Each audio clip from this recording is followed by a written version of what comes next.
Serafina looked at her husband across the polished expanse of the mahogany dining table, her expression a careful construction of pity that felt sharper than any blade. The candlelight, meant to soften features, instead carved harsh shadows beneath her cheekbones, making her look like a beautiful, merciless statue.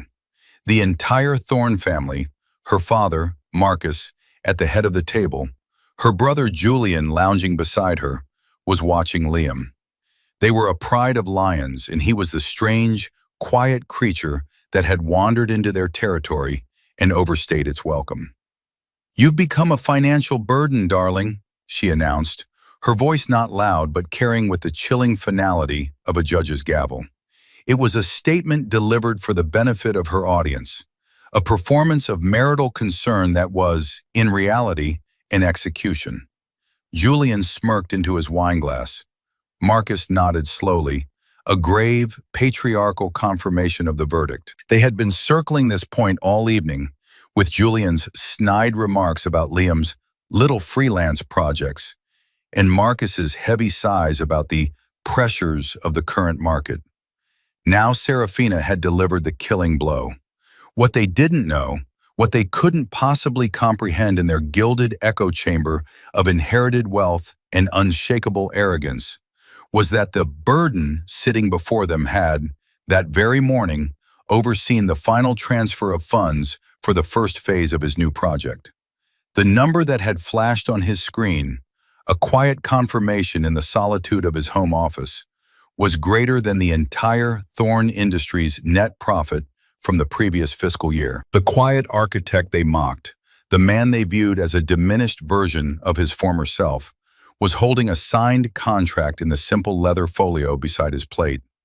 A contract that represented a new epoch of architectural innovation and a personal fortune that would make their family's wealth look like a rounding error.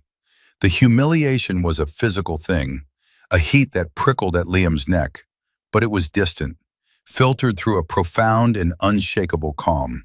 He had been waiting for this moment, not hoping for it, but anticipating it with the same methodical precision he used to design the load-bearing structures of his buildings. He knew the foundation of his marriage had been eroding for months, and tonight he would finally see just how deep the cracks went. The performance, as he thought of it, was about to enter its final, dramatic act. Thank you for joining us for this story. We see you, and we appreciate you being here. If you enjoy stories about the underdog finding their strength and quiet dignity triumphing over loud arrogance, please give this video a like and consider subscribing to the channel. We love knowing where our stories are reaching, so drop a comment and let us know where you're watching from tonight. Now let's return to that dinner, to that table heavy with unspoken cruelty and the weight of a secret about to be revealed. The silence that followed Serafina's declaration was thick and suffocating. It was the sound of consensus. Liam felt their collective judgment settle upon him like a shroud. He slowly lifted his gaze from his untouched plate of food, the intricate pattern on the porcelain suddenly seeming absurdly frivolous. He looked at Julian, whose eyes danced with a petty, vicarious triumph. He looked at Marcus, the patriarch, whose face was a mask of somber disappointment, a look he had perfected over decades of boardroom negotiations and familial power plays. It was a look designed to convey reluctant authority, to say, "I don't wish to do this, but duty compels me." Finally, he looked at his wife, Serafina. In her eyes, he saw not malice, but something far worse, a complete and utter lack of curiosity. She had already written his story, cast him as a tragic figure in her own grand narrative, and felt no need to read the actual pages of his life. He had been a star when she met him.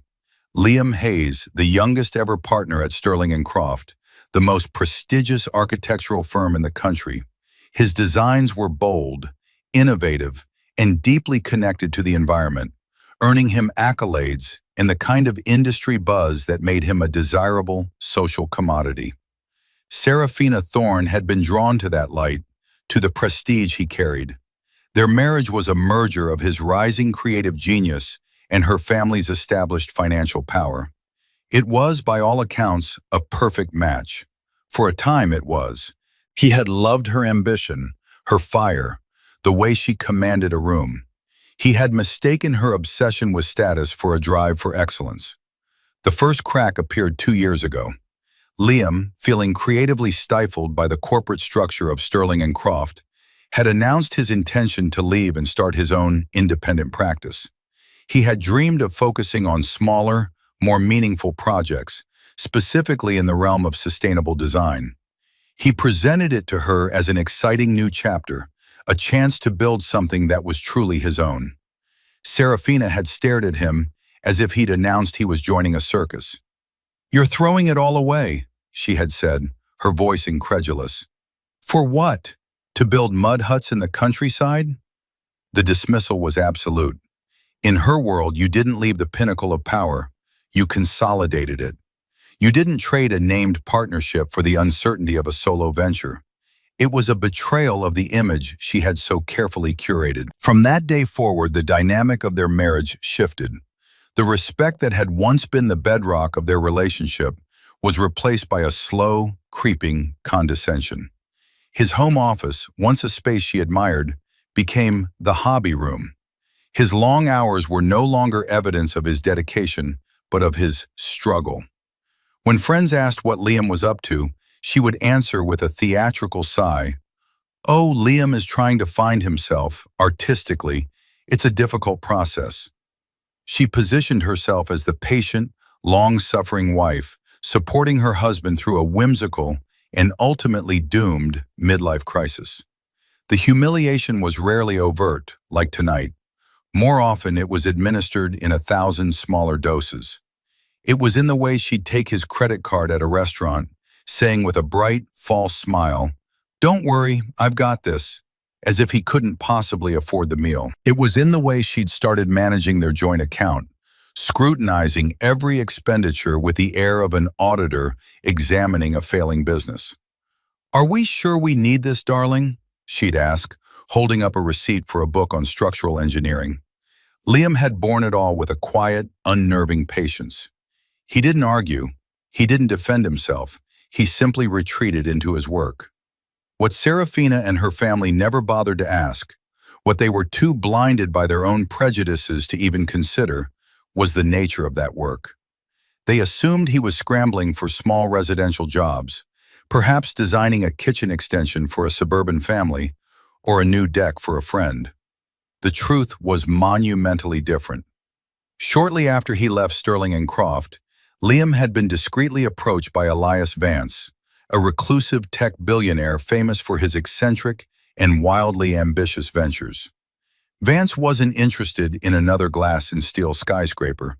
He wanted to build the future. He had purchased a vast, remote stretch of coastline and envisioned a new kind of community, a series of self-sustaining, carbon-neutral ecodomes that would integrate seamlessly with the natural landscape. He didn't want a firm. He wanted a single, visionary architect. He wanted Liam Hayes. The contract was signed under a strict non-disclosure agreement, a condition that suited Liam perfectly. For 18 months, he had worked in secret, pouring all his creative energy into the Ethelgard project. He was not just the architect, he was the master planner, the visionary, the central pillar upon which Vance's multi-billion-dollar dream was being built. The payments were staggering, deposited not into the joint account that Serafina monitored like a hawk, but into a new corporate entity he had established with the help of a shrewd and discreet lawyer. He was no longer just wealthy, he was in a different stratosphere of financial independence, a reality so far removed from his wife's perception of him that it felt like a parallel universe. He let her believe he was struggling. He let her play the role of the benevolent provider. He watched as her pity for him grew in direct proportion to her ignorance of his success. It was a calculated risk. He wanted to see if the woman he had married still existed beneath the brittle shell of social ambition. He wanted to know if her love was conditional on his perceived status. Tonight, he was getting his answer. The leather folio on the table contained the final schematics for Ethelgard's central biosphere. but tucked inside its front pocket was a single, folded sheet of paper. It was a certified statement from his corporate bank account. The foundation of the Thorne family's arrogance was their company, Thorne Industries, a sprawling conglomerate that had dominated the regional manufacturing sector for 3 generations. It was old money, solid and respectable, but in recent years it had begun to stagnate. Marcus Thorne, a man who saw business as a form of combat, had decided on a bold, aggressive move to reinvigorate their legacy. A hostile takeover of their younger, more innovative rival, Apex Dynamics. The deal was everything to them. It was the topic of every conversation, the source of their tension, and the fuel for their hubris. They spoke of it in terms of conquest, of destiny. Liam, sitting in the periphery of their lives, couldn't help but overhear the details of their strategy during hushed phone calls and frantic weekend meetings at the house. As an architect, his mind was trained to see structural integrity, or the lack thereof. And in their plan, he saw fatal flaws. They were over-leveraged, relying on a complex chain of financing that was precarious at best. They were underestimating Apex's defensive capabilities, viewing their rivals' leadership as weak when in fact, they were cunning. He saw the whole edifice of their ambition as a poorly designed building, destined to collapse under its own weight. He said nothing. It was not his place, and more importantly, they would never have listened. To them, he was the man who couldn't even manage his own career. What could he possibly know about a multi-million-dollar corporate acquisition? His own world, by contrast, was built on a foundation of solid steel and meticulous planning. The Ethelgard project was a marvel of modern engineering and sustainable design. He spent his days in his hobby room, surrounded by 3D models, environmental impact reports, and complex structural calculations. His calls with Elias Vance were not about bluster and conquest, but about precision, innovation, and a shared vision. "We're not building structures, Liam," Vance had told him in one of their first conversations. "We're building a new way of living. This isn't about profit, it's about a legacy of responsibility." The words had resonated with Liam, reaffirming his decision to leave the corporate world behind. He was creating something of lasting value, something that would endure long after the petty squabbles of families like the Thornes had faded into irrelevance. This secret life was a source of quiet strength. While Serafina was sighing over a grocery bill, he was authorizing wire transfers for geological surveys and material sourcing that cost more than her car. While Julian was mocking his lack of a real job, he was collaborating with the world's leading experts in renewable energy and hydroponics. The dramatic irony was so thick he could almost taste it. He lived in a house where he was seen as a failure, while quietly orchestrating one of the most ambitious architectural projects of the century. As the Thorne family's takeover bid grew more desperate, so too did their need to project an image of unassailable strength and unity. This was where Liam became more than just a disappointment. He became a liability. The final piece of the humiliation puzzle had been put in place a week before the dinner. Serafina had approached him in his office, a sheaf of papers in her hand. Her expression was one of strained seriousness. "Liam, we need to talk," she began, a preamble he had come to dread. She explained that as part of the final financing for the Apex deal, the bankers wanted assurances. They were scrutinizing every aspect of the Thorne family's financial health, and that included, however tangentially, him. "It's just a formality," she said, sliding a document across his desk. It was a post-nuptial agreement. It was a brutal document, drafted by the Thorne family's lawyers, that essentially required him to waive any and all future claims to any wealth generated by Serafina or her family from that point forward. It was a legal document codifying his status as an outsider, a non-contributor. "It's to protect the deal," she explained, avoiding his eyes, "to show the bankers that everything is clean, that there are no potential claims on the new assets." The insult was breathtaking in its audacity. She was asking him to legally affirm his own worthlessness to her family's future. He read the document slowly, the dense legal jargon a stark contrast to the simple, ugly message it contained. He looked up at her, expecting to see some flicker of shame, of regret. He saw only impatient resolve. She needed his signature to smooth the way for her family's ambition. He picked up his pen. "Of course," he said, his voice perfectly even. "Whatever you need." He signed his name with a steady hand. He knew, as did his lawyer Ava Chen, with whom he had been meeting for months, that the document was largely symbolic and likely unenforceable in its current form. But signing it was the final test. It was the ultimate proof that to his wife, he was not a partner, but a problem to be managed. He folded the signed agreement and tucked it into his leather folio, right next to the bank statement. He was ready for the dinner. The evening of the dinner arrived cloaked in a sense of foreboding. The air in the Thorne mansion was electric with a mixture of anxiety and forced celebration. The family was on the precipice of what they believed would be their greatest triumph, the finalization of the Apex Dynamics takeover. They were waiting for confirmation of a crucial bridge loan, the last piece of financing needed to execute the hostile bid. The celebration was premature, a performance of confidence intended to convince themselves as much as anyone else. Liam's presence was a dissonant note in their symphony of self-congratulation. Serafina had insisted he come, not out of any sense of marital duty, but because his absence would raise questions. He was a prop, there to complete the picture of a stable, supportive family.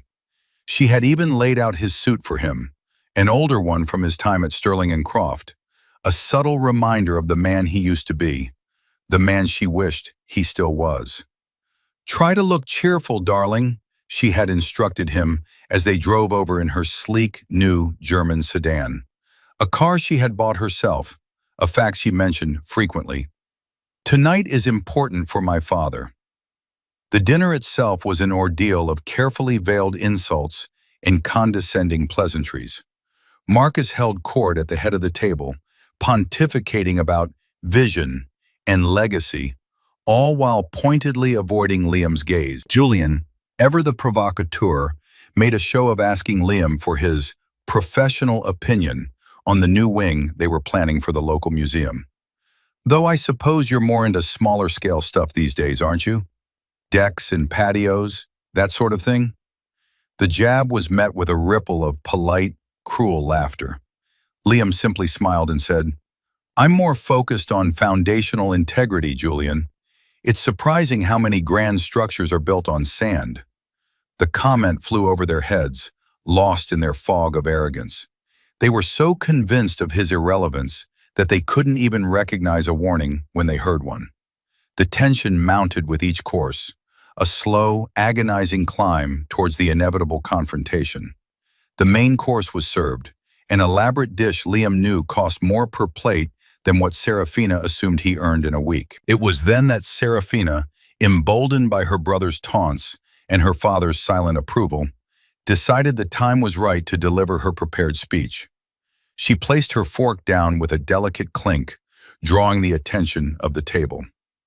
"You know, we're all making sacrifices for this deal," she began, her tone dripping with false sincerity. She spoke of the long hours her father was working, the stress they were all under. She was painting a picture of a family united in noble struggle. And then she turned to Liam. "And that's why it's so difficult when one member of the family isn't pulling their weight. When they become," she paused, searching for the perfect, cutting word, "a financial burden." The words hung in the air, glittering with malice. It was the culmination of 2 years of slights, of condescension, of pity. It was the final, formal declaration of his worthlessness. This was the moment he had been waiting for. The quiet hum of the air conditioning seemed to grow louder. The flicker of the candles seemed to slow down. Liam felt a profound sense of clarity, the kind that comes when a complex equation is finally solved. He didn't feel anger. He felt release.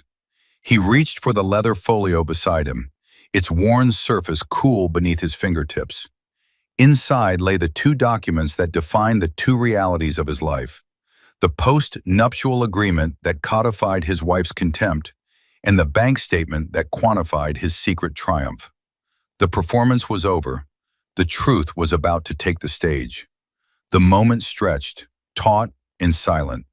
Serafina watched him, a faint, triumphant smile playing on her lips. She believed she had finally broken through his infuriating calm, that her words had landed with the intended force. She expected an argument, a denial, perhaps even a desperate plea. She was prepared for an emotional outburst, which she could then calmly manage, further cementing her position of magnanimous control. What she did not expect was the quiet deliberation with which Liam acted next. He met her gaze, and for the first time all evening, she saw something other than placid endurance in his eyes. It was not anger or hurt. It was an unnerving, analytical focus, the look of an engineer assessing a critical point of failure. He gave a small, almost imperceptible nod, as if confirming a final calculation. Then he turned his attention to her father. Marcus Thorne, the great patriarch, cleared his throat, sensing a shift in the room's atmosphere. He decided to reinforce his daughter's point, to bring the family's authority to bear. "Liam, this is difficult, I understand," he began, his voice a low rumble of feigned sympathy. "But Serafina has a point. We must be practical.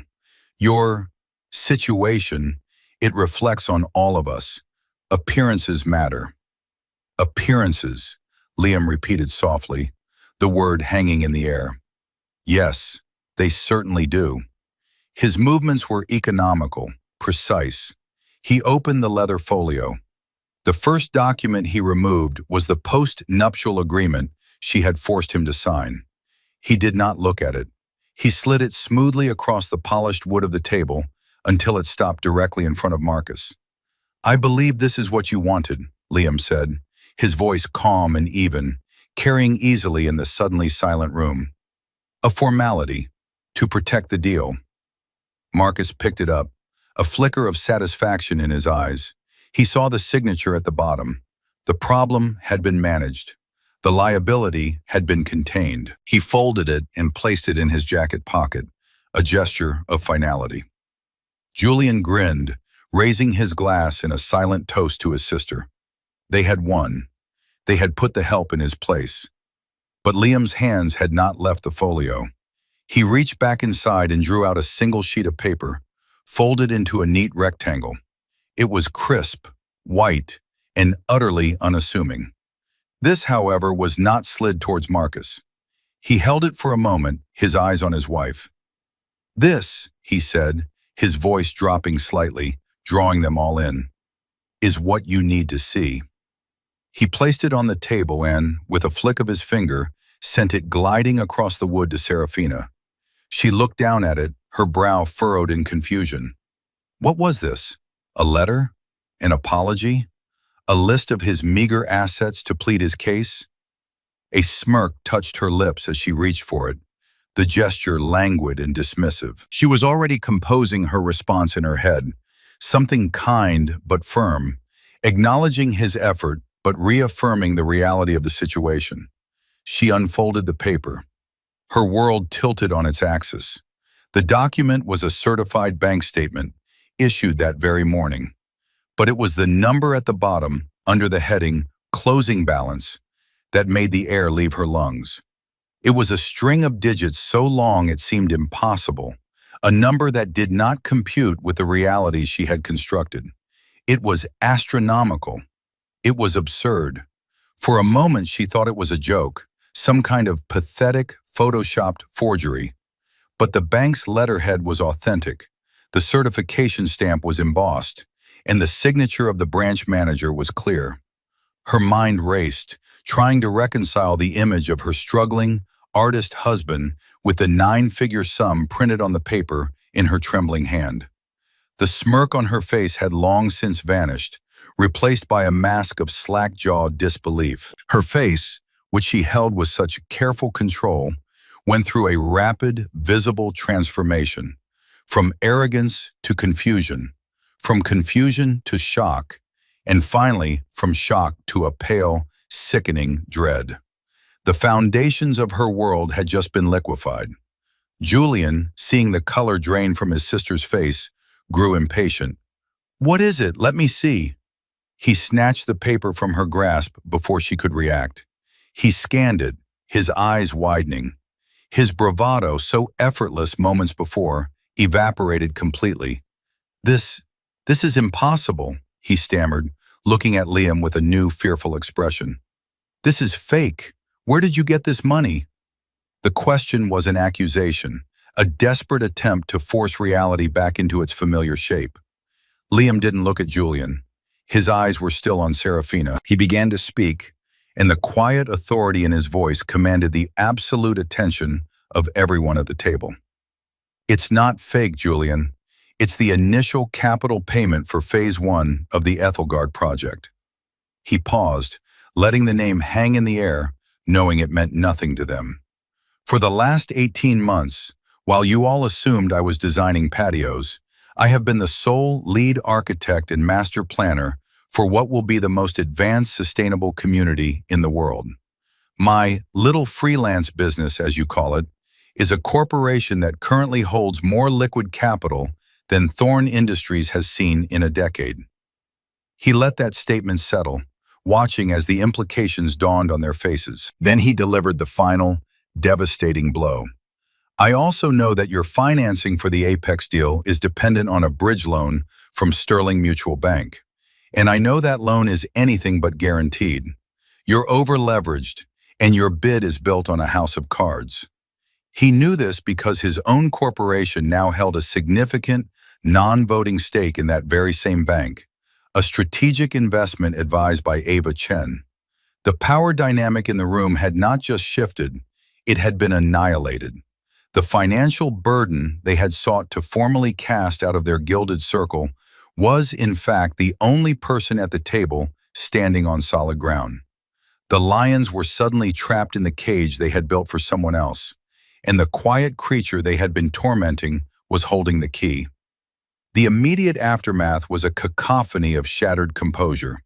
Serafina stared at the bank statement, then at Liam, her mind a maelstrom of confusion and a terrifying, dawning humiliation. The narrative she had so carefully crafted for the past 2 years had been obliterated in less than 2 minutes.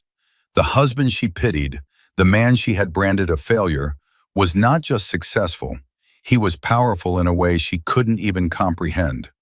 The pity she had lavished on him now felt like a grotesque joke she had played on herself. "Liam, I don't understand," she stammered, the words catching in her throat. It was the first time he had heard genuine uncertainty in her voice in years. Julian, recovering from his initial shock, defaulted to aggression. It was the only language he knew. "You deceived us. You let us believe. You were lying this whole time," he snarled, pointing a trembling finger at Liam. He was trying to reframe Liam's quiet endurance as a malicious act, a deception, because the alternative, that they had been blinded by their own arrogance, was too galling to accept. But it was Marcus Thorn, the old patriarch, who had the most dramatic reaction. The blood had drained from his face. He understood power, and he recognized it instantly.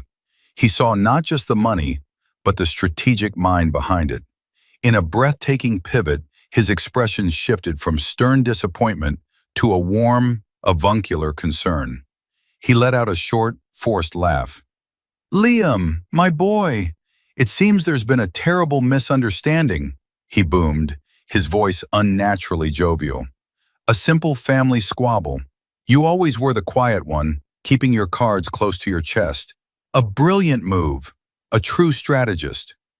He was trying to rewrite history in real time, to co-opt Liam's success as something he had always known was possible, to absorb this new, powerful Liam back into the family fold.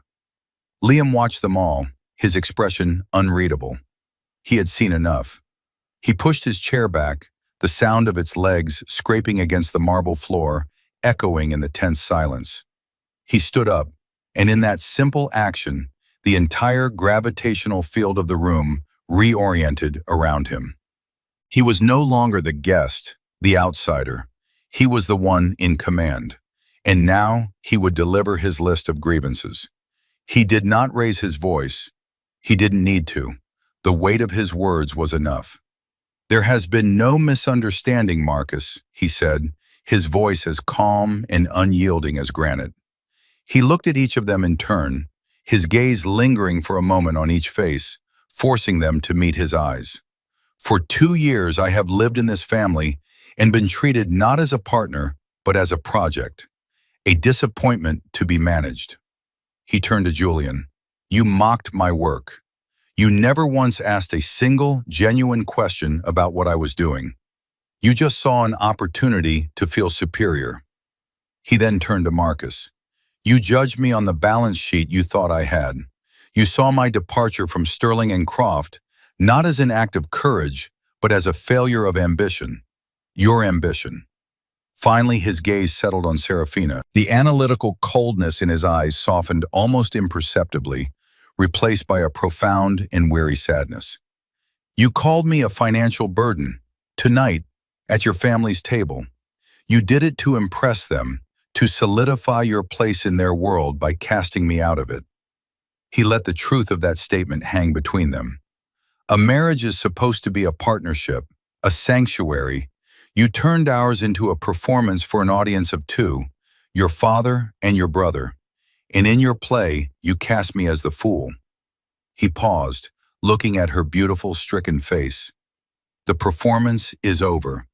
He placed his napkin neatly on the table, turned without another word, and walked out of the dining room. The sound of his footsteps on the marble floor was the only sound, each one a hammer blow to the crumbling edifice of the Thorne family's pride. He didn't look back. Liam walked out of the Thorne mansion and into the cool night air, feeling not triumphant, but hollowed out. The confrontation had brought no joy, only a grim sense of finality. He got into his modest 4-year-old sedan, another object of Serafina's silent scorn, and drove away, the grand, brightly lit house shrinking in his rearview mirror. He did not go home to the house he shared with his wife. He went to a sleek, minimalist apartment hotel in the city center, a place he had kept for months for late nights of work and as a contingency for this very moment. The consequences of that night began to ripple outward the very next morning with astonishing speed. As Liam had anticipated, the Thorne family's bid for Apex Dynamics was fragile. Their entire strategy hinged on the successful acquisition of the bridge loan from Sterling Mutual Bank. Liam made a single, discreet call to his lawyer, Ava Chen. He didn't need to give explicit instructions. He simply updated her on the events of the evening. Ava, a woman of formidable intellect and fierce loyalty, understood the strategic implications immediately. Within hours, through channels she had cultivated, a quiet word reached the risk assessment department at Sterling Mutual. It wasn't an accusation or a threat, merely a suggestion that they perform a deeper, more thorough due diligence on Thorne Industries' current financial stability and the personal guarantees of its principals. Faced with even a hint of instability, the already nervous bankers balked. The bridge loan was officially denied, citing unforeseen market volatility and increased risk exposure. The collapse of the deal was immediate and spectacular. Thorne Industries stock, which had been artificially inflated by the takeover rumors, plummeted. The business media, smelling blood, pounced on the story of the failed hostile bid, framing it as a classic case of hubris, of an old money giant overreaching its grasp. Marcus Thorne's reputation as an infallible corporate titan was shattered overnight. The family, which had been on the verge of its greatest triumph, was now facing financial ruin, forced into a humiliating scramble to sell off assets to cover the massive losses incurred by their failed venture. Serafina's reaction was a storm of digital desperation. Liam's phone lit up with a relentless barrage of texts and missed calls. The messages were a chaotic whirlwind of emotions. First came the anger. "How could you do this to us? You sabotaged my family." Then came the pleading. "Liam, please, we can fix this. I'm so sorry, I didn't mean it." Then, the accusations again, mixed with confusion. Was this all a game to you? Were you planning this all along? He read none of them. He simply watched the notifications pile up, each one a testament to her complete inability to comprehend what had actually happened. She wasn't apologizing for her behavior, but for its consequences. A few days later, she appeared, unannounced, at his home office. She had used her key to get into the house, a house that now felt cold and foreign to her. She had always called it his hobby room, a small, dismissive name for the space where he tinkered. When she opened the door, she stopped dead. The room had been transformed. One wall was covered in floor-to-ceiling schematics, detailed architectural drawings of structures so futuristic and complex, they looked like something from science fiction. The desk was gone, replaced by a massive digital drafting table displaying a rotating 3D model of a breathtaking coastal landscape dotted with glowing biodomes. Scale models of the buildings, intricately detailed, sat on illuminated pedestals. It wasn't a hobby room, it was the nerve center of a global-scale operation. It was a room that radiated genius, ambition, and a level of success that made her family's provincial manufacturing empire seem small and insignificant. Liam was standing by the window, looking out. He had heard her come in but didn't turn around. "Liam," she whispered, her voice trembling. I saw the news. My father." She took a step towards him, her hand outstretched, as if to touch his arm, to re-establish a connection that had long since been severed. "We can help him. You can help him." And there it was. Even now, faced with the undeniable truth of his success, her first instinct was to see him as a resource, a tool to fix her family's problems. He finally turned to look at her. His face was calm, his eyes clear. "There is no we, Serafina," he said, and the quiet finality in his voice was more devastating than any shout. "You made that clear a long time ago." In the weeks that followed, the Thorne family's world continued to unravel. The sale of their assets was a public humiliation, picked apart in the financial press. They had to sell their vacation home in the south of France, then a significant portion of Marcus's art collection. The social invitations, once a constant flood, slowed to a trickle. Their friends, members of the same elite circle, distanced themselves from the scent of failure. For Serafina, this was a death by 1,000 cuts. Her entire identity had been built on the twin pillars of her family's wealth and social standing. With both crumbling, she was left in a terrifying void. Marcus Thorne, a man unaccustomed to asking for anything, made one last desperate attempt to salvage the situation. He tried to approach Liam not as a father-in-law, but as a businessman. He left a message with Liam's lawyer, Ava Chen, proposing a mutually beneficial business proposition. He was hoping for a bailout, an infusion of cash from the man he had so recently dismissed. Ava relayed the message to Liam without comment. Liam's response was simple: decline the meeting. The rejection was absolute. There would be no negotiation, no rescue. The Thornes would have to face the consequences of their own actions. Stripped of her wealth, her social status, and the comforting armor of her arrogance, Serafina was forced to confront a reality she had spent her entire life avoiding: herself.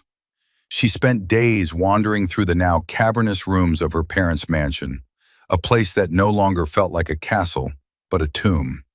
The objects that had once defined her, the designer clothes, the expensive jewelry, the art, now seemed like hollow artifacts from another life. Her reflection in the mirror was that of a stranger. For the first time, she began to look inward.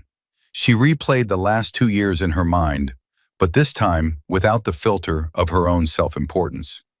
She remembered Liam's quiet patience in the face of her condescension.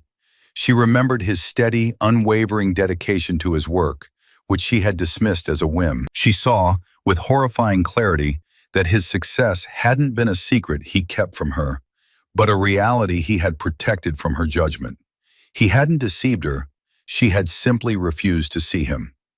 One evening, sitting alone in the silent house, she did something she hadn't done since she was a child. She took out a pen and a simple sheet of stationery. Not a text, not an email, but a handwritten letter. The words came slowly, painfully. She didn't make excuses. She didn't ask for forgiveness or a second chance. She simply wrote the truth. She apologized for her blindness, for her cruelty, for worshiping the false idols of status and appearance. "You were never the burden," she wrote, a tear splashing onto the paper. "The burden was the world I tried to force you into. I was the burden." Meanwhile, hundreds of miles away, Liam stood on a windswept cliff overlooking a pristine coastline. The air was crisp, tasting of salt and wild thyme. Below him, the first of the Ethelgard ecodomes was rising from the earth, its geodesic framework gleaming in the afternoon sun. It was a testament to his vision, a structure of profound strength and beauty, born from patience and purpose. He felt a sense of peace he hadn't known in years. It was the deep, resonant satisfaction of creation, of bringing something new and meaningful into the world. His lawyer, Ava Chen, walked up to stand beside him. She held a familiar leather folio in her hands. She was more than his lawyer now. She was a trusted friend, his unexpected ally who had helped him navigate the treacherous waters of his old life and emerge into this new one. "The final papers," she said softly, handing him the folio. "Are you sure?" He took it, his fingers tracing the worn leather. He looked from the documents to the structure rising against the horizon, a perfect union of human ingenuity and natural grace. He thought of the man he had been, enduring slights and silent dignity. He thought of the man he was now, the creator of this new world.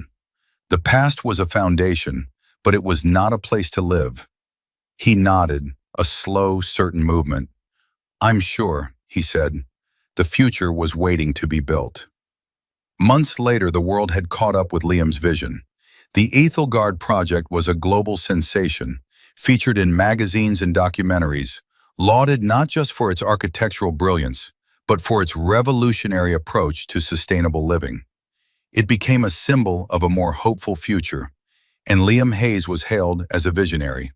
He had moved permanently to the coast, living in the first completed residential dome, a space filled with light, clean lines, and a sense of profound tranquility.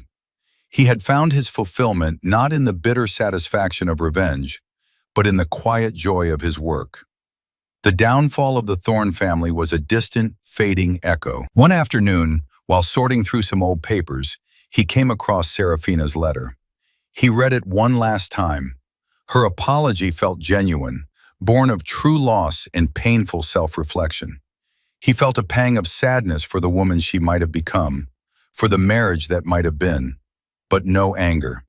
He folded the letter and placed it in a box of things from his past. He bore her no ill will, only a sense of sad finality. He had moved on, and he hoped, for her sake, that she could find a way to do the same, to build a new life on a more solid foundation. The story of Liam and the Thornes became a quiet lesson, a modern fable whispered in boardrooms and at dinner parties. It was a story about the profound difference between perceived value and true worth. It served as a stark reminder that true strength is not loud, but quiet. It is not demonstrated through dominance and condescension, but through patience, integrity, and the unwavering pursuit of one's purpose. The loudest voices, as Liam had learned, often belong to those standing on the hollowest ground. True power lies not in tearing others down, but in the quiet, methodical work of building a better reality, a stronger foundation, a more beautiful structure. It is the power of the creator, not the critic. Liam's story is a testament to the fact that dignity is a shield that can withstand the cruelest words, and that the most satisfying vindication is not a shouted retort, but a life well lived, a vision realized. The world may judge you by the title on your business card or the balance in your visible bank account, but your real value is measured in the integrity of your character and the quality of the world you build for yourself. What do you think? Have you ever felt underestimated in your life, only to prove the doubters wrong with your own quiet success? We believe that so many of us have a story like this, a moment where our true worth was finally seen. Share your experience in the comments below. We would be honored to read them. Your stories inspire us and remind us that a quiet heart and a dedicated mind are the most powerful forces for change. If this story of justice and vindication resonated with you, please show your support by giving it a like and subscribing to our channel for more tales that uplift the spirit and champion the underdog. Thank you for being here, for listening, and for being a part of our community. Until next time, remember to build your life on the bedrock of your own integrity.